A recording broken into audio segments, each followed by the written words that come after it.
Alright, we're asked to solve this power equation, 4x minus 5 raised to the 2/3 power equals 9.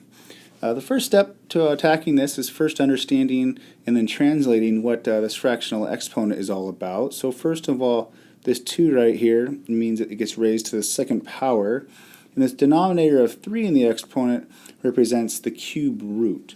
So let's rewrite this expression as such. And then we're going to go about solving this equation by undoing the squaring and the cube root. So the first thing I'm going to do is I'm going to take the square root of both sides to undo this squaring.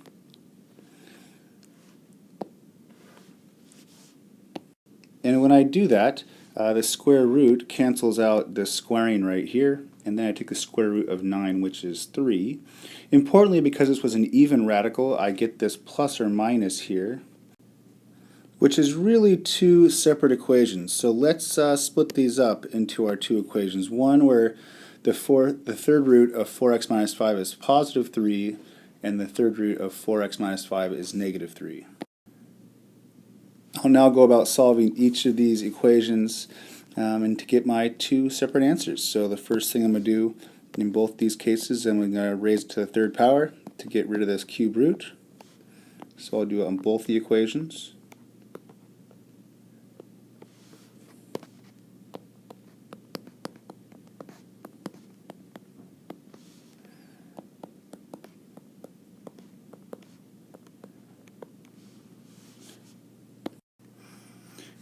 And now we just have simple linear equations to solve.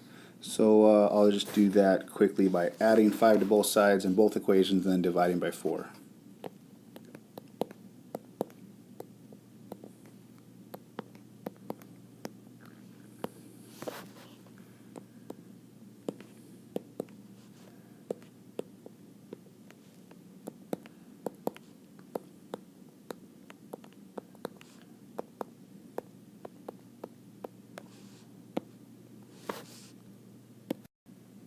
And there we have our two solutions. We have x equals 8 as one of the solutions, and x equals negative 11 halves as a second solution.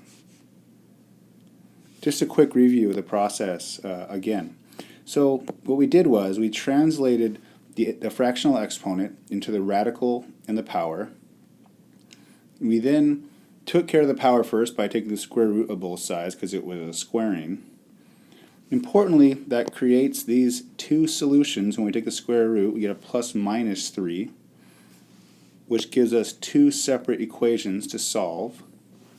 And then we solve each of those separately, and the moves for both those equations are really exactly the same. The difference is only having a 3 or negative 3 on the right-hand side of the equation.